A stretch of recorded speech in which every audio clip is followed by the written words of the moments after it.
కూటమి ప్రభుత్వంపై YCP MLC వరదు Kalyani మండిపడ్డారు. ప్రభుత్వం మహిళలకు రక్షణ కల్పించడంలో విఫలమైందని ఫైర్ అయ్యారు. ప్రభుత్వ వైఫల్యాలను నిరసిస్తూ రాష్ట్ర వ్యాప్తంగా మహిళలంతా నిరసన చేపట్టారన్నారు. ప్రభుత్వం ప్రతిపక్ష నాయకులపై కేసులు పెట్టడమే పని చేసుకుందని ఆగ్రహించారు.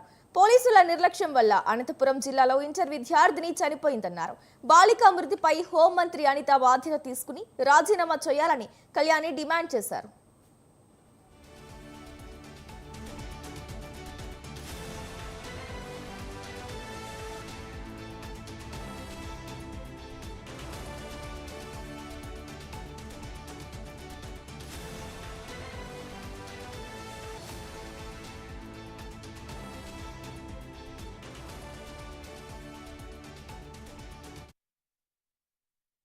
నైతిక బాధ్యత వహిస్తూ ముఖ్యమంత్రి గారు, డిప్యూటీ సీఎం గారు, ముఖ్యంగా మహిళా హోంమంత్రి గారు రిజైన్ చేయాల్సిన అవసరం ఉందని మేము తెలియజేస్తూ ఉన్నాము. ఇది ముమ్మాటికి ప్రభుత్వ హత్య. 6 రోజులుగా తల్లిదండ్రులు చెప్తూ ఉన్నా వీళ్ళ మీద అనుమానం ఉంది అని తెలియజేస్తూ ఉన్నా నిర్లక్ష్యంగా, బాధ్యతారాహిత్యంగా ప్రభుత్వము, పోలీసులు వ్యవహరించడం వల్ల జరిగిన హత్య అనేది క్లియర్గా అర్థమవుతూ ఉంది. మరి వీళ్ళందరూ బాధ్యత వహించాల్సిన అవసరం ఉందా లేదా? అంత దారుణంగా ఈరోజు ఈ రాష్ట్రంలో మహిళల భద్రత ఉండిన పరిస్థితి. అదే ఉమ్మడి అనంతపురం జిల్లా, ఇప్పుడు సత్యసాయి జిల్లాలో తీసుకుంటే రాప్తాడు నియోజకవర్గంలో ఎంత దారుణం! 14 సంవత్సరాల బాలికని 14 మంది టీడీపీ కార్యకర్తలు 6 నెలలుగా వీడియోలు తీస్తూ అత్యాచారం చేశారంటే అసలు మనము ఒక ప్రజాస్వామ్య దేశంలో ఉన్నామా? అసలు ఇక్కడ అంబేద్కర్ గారి రాజ్యాంగం అమలవుతుందా లేదా? ప్రజలకి కనీస హక్కులు ఉన్నాయా లేదా డౌట్ వచ్చే పరిస్థితి. ఈరోజు ఈ రాష్ట్రంలో ముఖ్యంగా మహిళలకి రక్షణ అనే హక్కుని కల్పించట్లేదు ఈ ఆంధ్రప్రదేశ్ రాష్ట్రంలో కూటమి ప్రభుత్వం. ఎంత దారుణంగా అంటే ఈ 14 మంది కూడా టీడీపీ కార్యకర్తలు.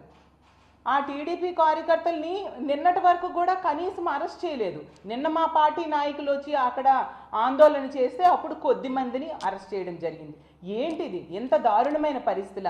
ఎన్ని సంఘటనలు! ఇలాంటి ఘోరమైన సంఘటనలు వినని రోజు లేదు.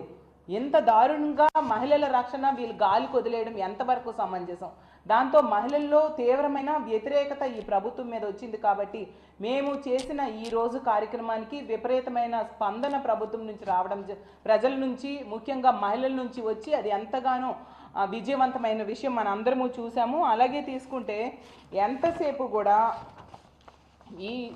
ఈ కూటమి ప్రభుత్వము ఎవరో తప్పులు జరిగితే ఎవరో ఒకరి మీద తోసి చేతులు దులుపుకోవడానికి ప్రయత్నిస్తుంది తప్ప నిజంగా ఇలాంటి సంఘటనలు జరిగినప్పుడు బాధ్యత వహించడం లేదు అనేది క్లియర్గా అర్థమవుతుంది. అంతేకాకుండా వీటన్నిటికీ కారణం ఏంటి? మద్యము, గంజాయి, డ్రగ్స్. వాటిని అరికట్టడంలో పూర్తిగా విఫలమైంది సరికదా. ఈరోజు కూటమి అధికారంలోకి వచ్చాక మద్యం కానీ, గంజాయి కానీ, డ్రగ్స్ కానీ డోర్ డెలివరీ అవుతుండే పరిస్థితి. ఈరోజు మద్యం కోసం బెల్ షాప్స్ అయితే 60-70 వేల బెల్ షాప్స్ ఈరోజు ఈ ఆంధ్రప్రదేశ్ రాష్ట్రంలో ఉన్నాయి. అలాగే గంజాయి విచ్చలవిడిగా దొరుకుతూ ఉండే పరిస్థితి. అలాగే ముఖ్యమంత్రి సొంత నివాసం ఉంటున్న జిల్లాలోనే మనం చూసాం మొన్ననే డ్రగ్స్ దొరికాయి. ఎంత దారుణమైన పరిస్థితులు ఉన్నాయి! వీటన్నిటిని అరికట్టకపోతే ఈ అఘాయిత్యాలు ఎప్పుడు అరికట్టడం జరుగుతుంది? గతంలో చూస్తే జగన్మోహన్ రెడ్డి గారి పాలనలో మహిళల రక్షణ కోసం ఎంతగానో పెద్దపేట వేసి ఒక దిశ వ్యవస్థను తీసుకొచ్చారు. దిశ పోలీస్ స్టేషన్స్ తీసుకురావడం జరిగింది. అలాగే దిశ యాప్ని తీసుకొచ్చారు. దిశ యాప్ మీద నమ్మకంతో మనం చూసాం 1,30,00,000 మంది మహిళలు దిశ యాప్ని డౌన్లోడ్ చేసుకున్నారంటే ఆ యాప్ మహిళల రక్షణకి ఎంతగా ఉపయోగపడిందో అర్థం చేసుకోవచ్చు. దిశ చట్టం అసెంబ్లీలో తీర్మానం చేసి ఆమోదం తెలిపి కేంద్రం దగ్గరికి పంపితే కేంద్రంలో పెండింగ్లో అందులో ఉన్న అంశాలన్నీ కూడా జగన్మోహన్ రెడ్డి గారు ఎంతో చక్కగా మన ఆంధ్రప్రదేశ్ రాష్ట్రంలో అమలు చేసి మహిళల రక్షణకి పెద్దపీట వేస్తూ రివ్యూలు చేయడం జరిగింది. ఈరోజు తీసుకుంటే కూటమి ప్రభుత్వం వచ్చిన ఈ సంవత్సర కాలంలో కనీసం ఒక్క రివ్యూ అయినా మహిళల రక్షణ కోసం వీళ్ళు చేపట్టారా? అలాగే మహిళల రక్షణ కోసం ఒక్క వ్యవస్థనైనా తీసుకొచ్చారా?